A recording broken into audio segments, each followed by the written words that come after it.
Professor John Mearsheimer joins us. John Mearsheimer is a leading American international relations expert and professor of political science at the University of Chicago. And he has termed the Trump administration's India policy a colossal blunder and asserted that secondary tariffs on India for buying Russian oil won't work. Professor Mearsheimer, President Trump and his trade advisor have accused India for directly supporting Russia's geopolitical ambitions through its oil imports and have gone on to criticize Prime Minister Modi's cooperation with Putin and Xi Jinping at the SCO summit, calling it detrimental to US interests. How do these accusations in fact now fit into the ongoing trade talks between the two nations?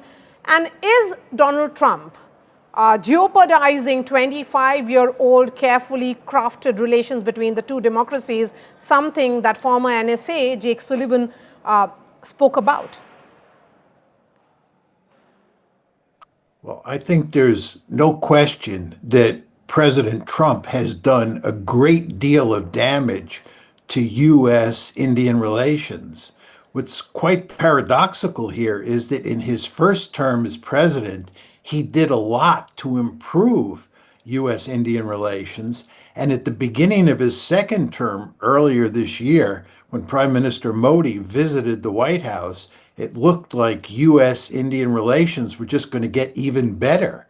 But in recent months, what has happened is that President Trump has taken a number of measures that have basically sabotaged those relations, and the United States and India are at loggerheads today.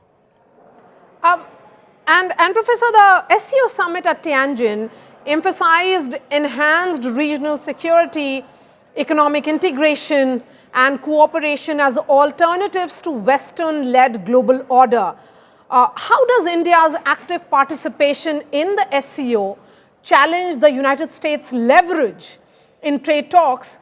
And to what extent do you see tariffs being used as a coercive tool in this larger strategic rivalry now? Well, there's no question that tariffs are being used as a coercive tool.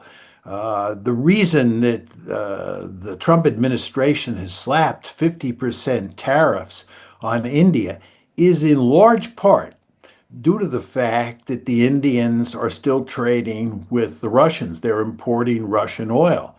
And this makes the Trump administration very angry. It's important to understand that the Trump administration has no real leverage against Russia. Okay. And because the United States has been supporting Ukraine in that war, it will be a humiliating blow for the United States. And this is to say it'll be a humiliating blow for the Trump administration if Russia wins that war. So what the Trump administration is doing is desperately searching for some sort of instrument to put pressure on the Russians to get the Russians to compromise. And the only instrument they seem to think that they have available at this point in time is putting tariffs on India and getting India to break off its relations with the Russians. In other words, to stop importing Russian oil. But this is not going to work. And all it's going to do is worsen relations between the United States and India. And this is certainly not in America's strategic interest. So what the Trump administration is trying to do to rescue the situation in Ukraine by punishing India is going to backfire. We're going to lose in Ukraine anyway. And furthermore, we're going to end up alienating India and pushing India closer to Russia. And we're going to end up pushing India closer to China. This is not in our strategic interest. Yes. And this is why what President Trump is doing is a colossal blunder. Okay.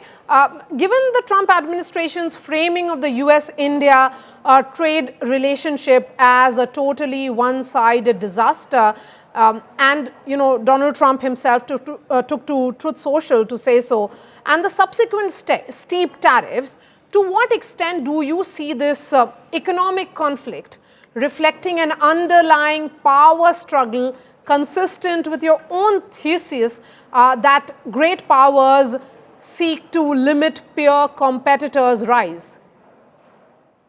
Well, I don't think the United States is interested in preventing the rise of India. In fact, I think the United States has a vested interest in seeing India grow more powerful, just like it has a vested interest in seeing good relations between the United States and India. And this is in large part due to the fact that the United States considers China to be its principal adversary, and it has a deep-seated interest in having a powerful India help to check China's ambitious agenda in Asia. So, from a strategic point of view, the United States has a powerful set of incentives to work with India to help make India more powerful. With regard to the economic relations, there's no question, I think most Indians recognize this, that there were economic problems that had to be fixed. And India was going to have to make some concessions. And people were talking about this in the spring and last winter of this year. So people recognize the economic problem that exists, the trade imbalance, for example, certain Indian tariffs that were bothering the Americans. But it looked like the Indians and the Americans were going to be able to work out a deal. Okay. These were not insurmountable problems. What I'm saying is that the economic problems, which were clearly there, were not insurmountable. But what happened is other political considerations got in the way, starting with Trump's claim that he settled the India-Pakistan conflict in the spring of this year, and then the whole issue of sanctions because India was continuing to import Russian oil. So that economic problem that could have been solved has not been solved, but not because of the economic problems per se, but because of subsequent political problems that arose. Okay, Professor Mearsheimer, considering accusations that the US tariff policy under Trump was influenced by personal and political agendas, and as you said, the ceasefire claims by Donald Trump himself, how should, do you think it's domestic politics in great powers which actually tends to distort or complicate the power struggles and negotiations, especially in the context of what is an evolving situation, an evolving US-India trade deal, and particularly about the strategic relationship as well in the backdrop of the SCO summit? Well, I actually don't see domestic politics mattering much in terms of US-India relations. I think most Americans have very positive attitudes towards Indians. Uh, there are lots of Indians who live in the United States who are on college campuses, and they're highly regarded, highly respected. So I don't see any domestic agenda at play here in the United States. I think one could argue that the economic problems that we discussed before mattered somewhat from a domestic point of view.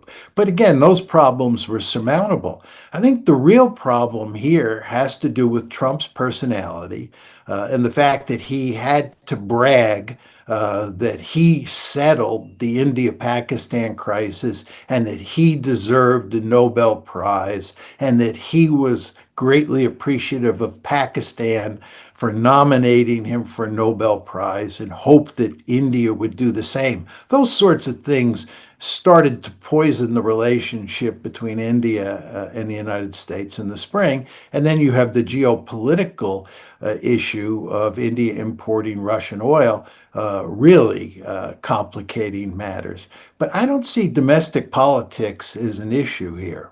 Okay, Professor Mearsheimer, just a couple of more questions here, sir.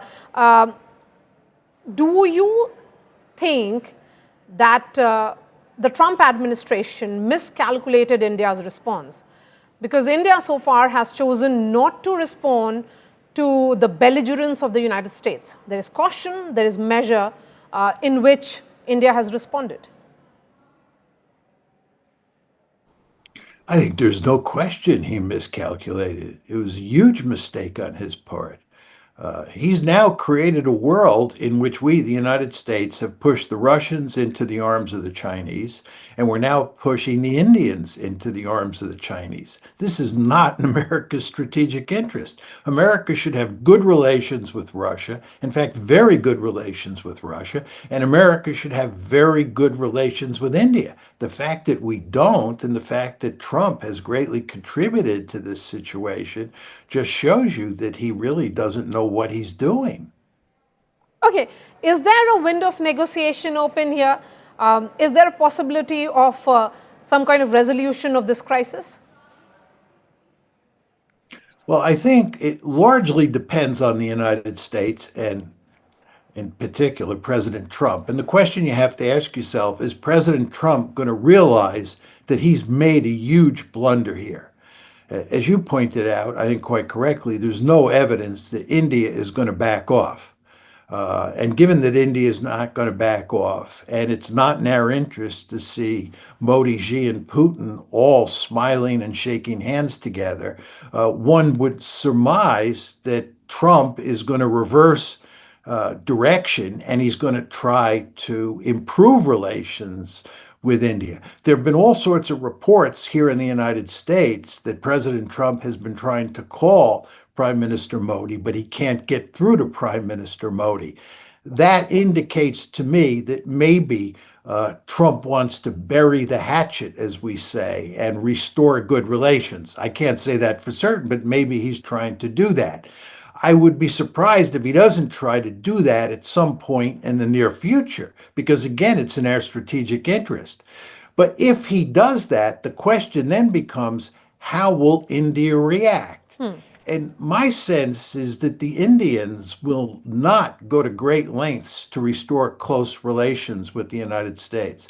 I think India now understands that you have to be very careful when you're dealing with the United States, especially when you're dealing with President Trump, and you don't want to get too close to the United States. You don't want to be too dependent on the United States. So my view is that even if President Trump reaches out to Prime Minister Modi, I think Prime Minister Modi, for smart reasons, will keep his distance. All right, Professor John Mearsheimer, really appreciate your time. Thank you for speaking to India Today. It's my pleasure. Thank you for having me on.